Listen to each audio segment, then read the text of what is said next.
Thank you. I feel like a televangelist with this thing. You are!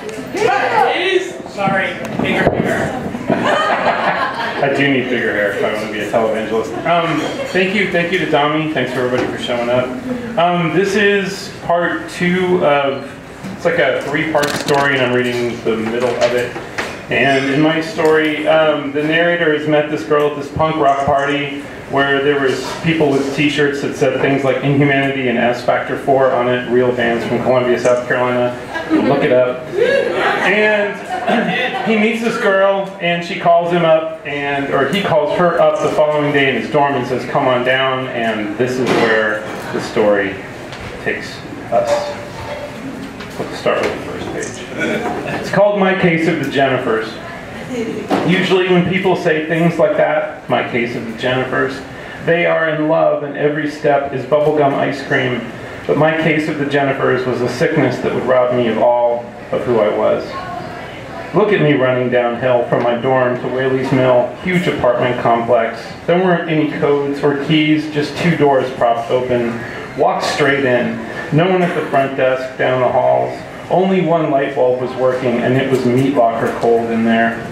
The door, apartment 1C, the sound my knock made when I folded up my knuckles and knocked out a metal bang. Cold breath out of my mouth. I'm thinking maybe I got the wrong apartment. Maybe there's 4 buildings in this Whaley's Mill and I'm in the wrong one. But then a narrow bit of door opened up, and can you believe it? What she was wearing? How could I not get the wrong impression?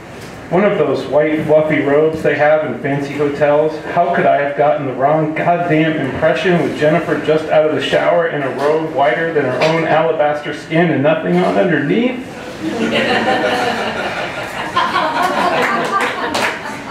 Shower warm pouring out from the crack of the door. The folds in her robe covered up the parts I could only see the outlines of. She smelled like shampoo and flowers someone had to fly somewhere exotic like New Zealand to get. Her robe, her hands on my arm, that robe and her skin still warm from the shower.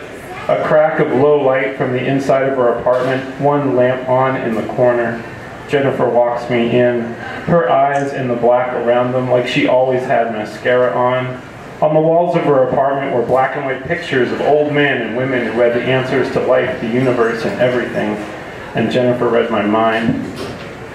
I'm not hanging out all morning in this, she said, and for a second I thought she might just drop her robe on the floor. You're not that lucky, she said. And I stood there and she waited for me to say something, so what I did next was talk about the photo of Ernest fucking Hemingway on the wall. I loved Farewell to Arms, I said, and the way it came out was a leftover from some book report back in 9th grade. Jennifer's hand on the door just by the couch, the one that led to what I guess was her bedroom, the black nail polish, fresh on her nails, held on to that knot at her waist, the knot of her robe, what she was holding on to. I'll let you figure out the rest, she said. She gave a little turn to the handle, went in and closed the door. Her voice from behind that door, I'll expect a full report. I sat down on her scratchy gray couch. Against the wall was a stereo turntable AM/FM cassette. In front of me was a white candle on a brown square of a coffee table with dried up candle wax melted out into rivers. An ashtray with 2 butts in it, one white, one brown. I slid out my pack of smokes, whatever was left from last night, sat back on her couch, my metal lighter, the sound of the metal clasp made me feel love when I lit up my smoke. To the right of me was a big picture window, waves of gray and the brick brown edges of Whaley's Mill. I tapped out a large ash into the ashtray, just 2 butts in there, white and brown. White with a little bit of lipstick, no lipstick on the other one. And even if I didn't know why there was anything weird about 2 colored butts in my head, I sure as hell knew it in my body. Because when she came back out in this tight sweater, my tongue laid down in my mouth and wouldn't get up. Jennifer, all I could do was stare at her black jeans, her bare feet on the carpet with black toenail polish, the swing of her earrings when she sat down next to me, the way her hair wasn't straight and wasn't curly but halfway in between. Had to stare at that line of her leg, the little bit of half space close enough to where I could feel her even though we weren't touching. And then she got up and left me with the empty next to my legs, her muffled voice under the cabinets in her tiny kitchen. She was waiting for me to say something about her earrings, about the way her ass looked in those jeans, something besides what I said, which was nothing. It might as well have been wallpaper. Don't just sit there with your thumb up your ass, she said, put some music on. Me, in my case, of the Jennifers, I may as well have had my thumb up my ass for as much as I was willing to defend myself. I should have said, hey lady, you're the one who invited me over here, what am I here anyway for? But I didn't have a voice, all I had was music. If my tongue was going to play dead, if I was going to just sit there and fade into the wallpaper, at least I could find a song that would talk for me. Music was my upper hand. My intricate knowledge of every single song released on every single independent label from 1987 to 1994. I knew how to get to her. I knew the song she'd flip for. So I got up and I pulled the exact perfect tape right from the big thing on the wall, did a little rewind, a little fast forward, and I stopped her tape player right before my song was about to start. You got something for me, she said? Here was my chance to say, yeah, I got something for you. Oh man, all I did was hit the play button. I sat back down on her scratchy couch. The song was this acoustic guitar all alone with keyboards and a list of reasons why I was alone. I think it was in the song, not actually. And she had to feel the same way, right? The edges of gray and brick brown out the window, my hand warm from lighting the candle with my lighter than my smoke. On the table, those rivers of wax. Oh my God, this song, Jennifer said, and her voice came out of the kitchen, and she stopped making coffee, and she sat next to me, and this time our legs, and I mean both of our legs, hers and mine, they were touching.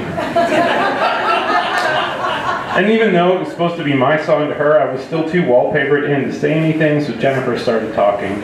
And sure, I could have taken charge, but I knew she loved the song, and right then with her talking to me for the first time in a long time, I didn't feel bad about who I was. And picking the exact song was enough. I mean, if you were me, you totally would have done the same thing.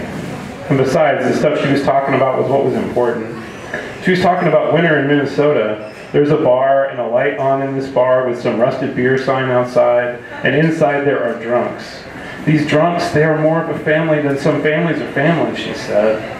And most of the day was Jennifer and I sat there on that couch, not talking, not looking at me, not falling in love with me. And then I picked the exact perfect right song, and we both got to feel the right away. This was one part of the afternoon, a gap where her eyes gave me a little bit of hope. Hope between Jennifer's eyes and her nose. Hope when she talked about what I can only guess was her family's own drunk lineage. Inside, it's warm and friendly, she said, beautiful and drunk. There are wrecks, but there is beauty in the wreck. She was talking about the song, but she was also saying, you want love and acceptance and a whole new spin on life? Well, here it is. And the way her eyebrows held those eyes of hers and a little bit of half freckle on her nose and her hand on my chest for a second just to make a point, she was beauty in her own wreck. And maybe I could be beautiful to her too, but here's where my guilt comes in, what I am guilty of. Here's 20 years of feeling like shit for having the balls or whatever to try. Here's what I did. I took the thing that we'd been so far and believed what it could be, the two of us, the smell of those flowers on her naked skin, the God's honest, no bullshit truth in her voice, the way her hair wasn't straight and wasn't curly, but about halfway in between, her eyes and the black around them like she always had mascara on, her mascara, a layer of protection to keep her from being broken. Jennifer was a kid in this drop-dead sexy body the way I could see enough of her tits to see them there on this couch with her shirt off and the black bra she had on and the silver chain hanging down around her neck and the shadow around her belly button and the curve of her stomach. And Jennifer looked like she needed someone, and she could tell I was looking at her, and Jennifer's eyes were all open and big and blue, and the tape stopped and I reached in and I got my lips close to hers and ready to kiss her. And she slid all the way over to the other side of the couch away from me. Oh, honey, she said, let's not go there. And her body on the couch sat up straight like this whole thing was an interview I fucked up and now it was time to leave. That's what I should have known, all the way she led me on, opening the door in her robe just out of the shower, the way her face held mine, begged me with her body to get closer.